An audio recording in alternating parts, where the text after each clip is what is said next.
Oh, so today we're going to look at, I think the last thing from my birthday a few months ago that I got from In-Demand Toys.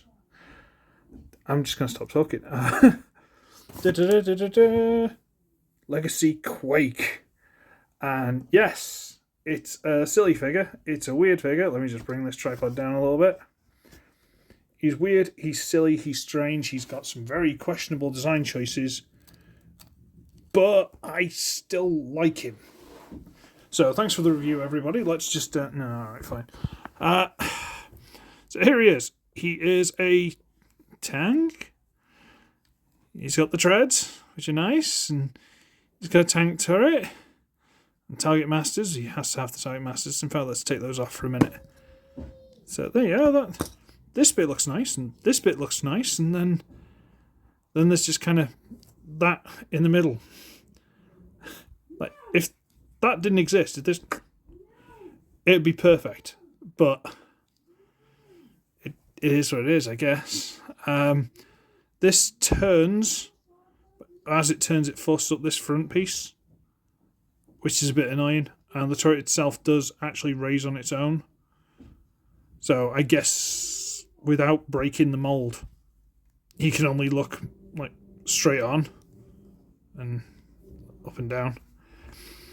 It's a bit unfortunate, but I mean, this is only peg hole, so it's not a big deal, but you have to remember this is heavily retooled of Legacy Skullgrin. And as stupid as that alt mode is, I kinda like it. I wish there was a wheel or something at the front, but I kinda like it. So for them to go from that to this, that's one of the weirdest hand motions I've ever done in my life, is really impressive. Like the way he compacts down and folds up is very, very, very good. I mean, it doesn't take a rocket scientist, especially if you've got Skullgrin, to work out roughly how this transforms. There's a little bit of but But he has the two target masters. They can go on the top as seen before, and if you want, you can also plug them on the side. I'm not sure which one's better, to be honest with you. I don't like them on top because they completely obscure the turret. I guess you could just fold them up and stick them that way, I guess, and just have them as more baggage. But then I also like him being this narrow, and he is very narrow, so the ones on the side kind of get in the way of the tracks, I guess. I'm not sure how I feel about him. But this is really compact, and I like how compact it is. Size comparison, I should have brought Titan's Return, I should have brought Needle Nose and Spinister, and I couldn't be bothered. So, H6 Blur.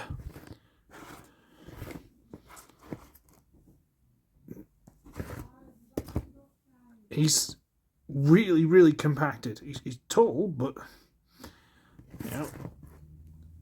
he's really well compacted. He is very compacted.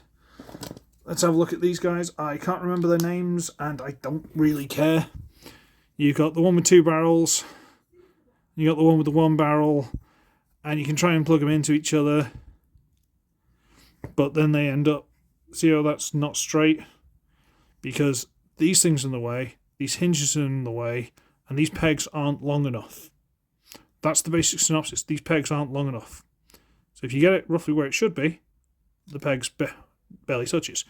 If you want to turn it this way, that one just about goes around the little crotch plate there. Let's try it the other way around. That one. Just about. No, that's the same one. I'm a moron. Ignore me. That one. Just about. So you can do that with them. But you can't have the two gun and...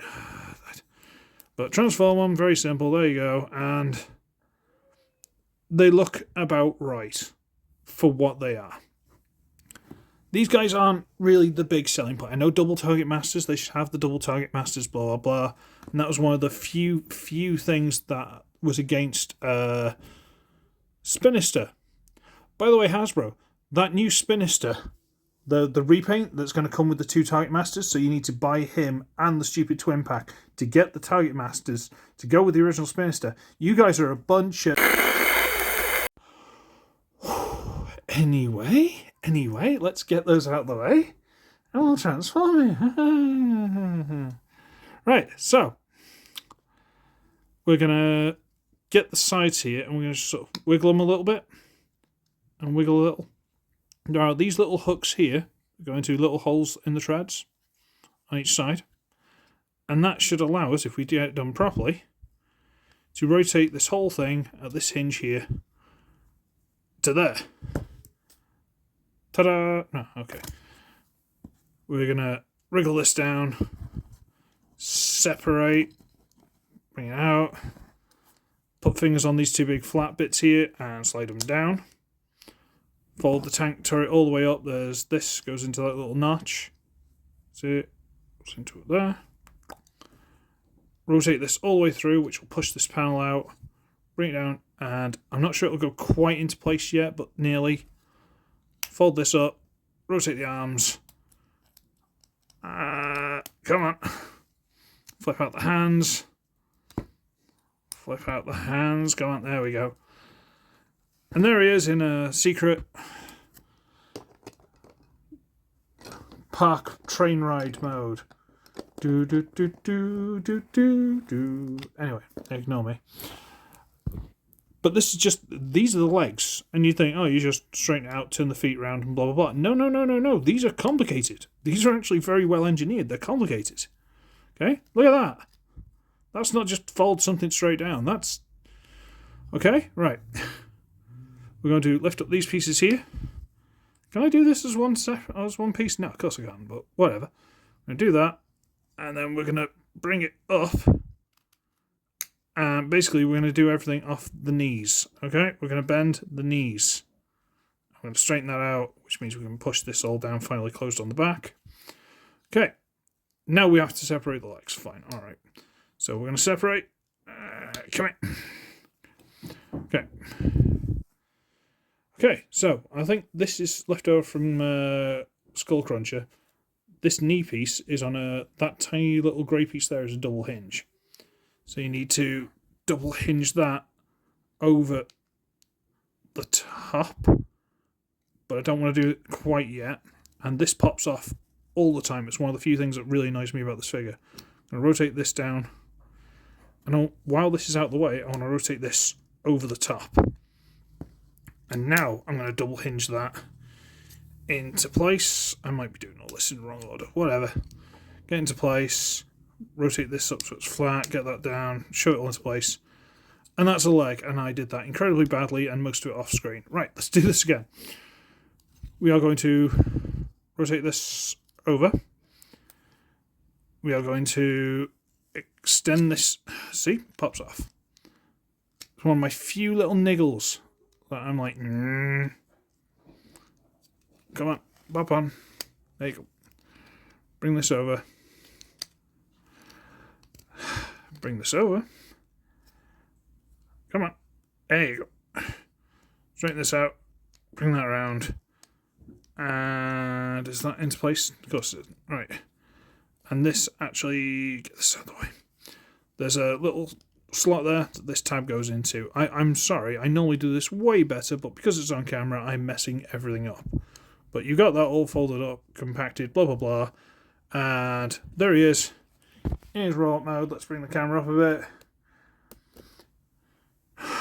And this is where he shines, boys and girls. If you don't like this, there's no point getting the figure, okay? This is where he shines. This looks like he's walked off a panel from like an old Marvel comics or something. You know, like the old school ones. It looks like he's just walked straight out of a panel. Just look at him. Just no kibble. That's not kibble. Come on. No kibble, nothing. Arms are a little bit hollow, but they were on Skullgrin. These are reasonably well filled in because of all the stuff in there. He looks great. The head is lovely. Like, genuinely really cool head. Nice little body. You wouldn't have thought it was Skullgrin. Honestly, without like the arms and certain parts of the transformation, it doesn't look like Skullgrin at all. He's completely taken this mold and made it something different. Maybe that's just me gushing, I don't know. You bring in his two little dudes, and he looks like that with them. We can get Speedier Blur, and yeah, he's the same height as Speedier Blur. Speedier Blur is a pretty, well, I'd say slightly taller actually. Speedier Blur is a decent sized deluxe, and he's slightly taller. Just saying. And you can give him his little target masters, because of course you can, why wouldn't you?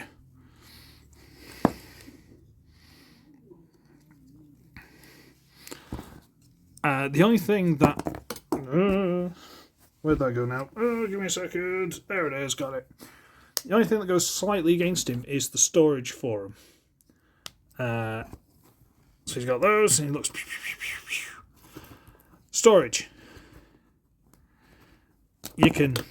I'm going to keep dropping that one in particular, aren't I? You can put him on his leg. And you can walk around like that. Is that cool? Do you want to do that? You can try and put him on his shoulders. You can walk around like that. That's mostly what I end up doing. Or if you want to be really, really silly, you can try and plug him onto his shoulders and have him like that. Those are the only spare ports.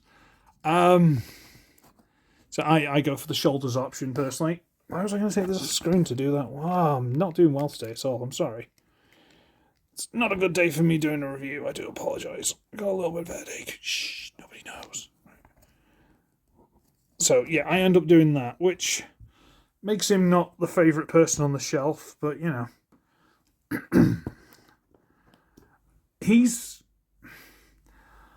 It's one of those. He fills this little thing like, I've got the Titans Return Quake, and that is a good figure.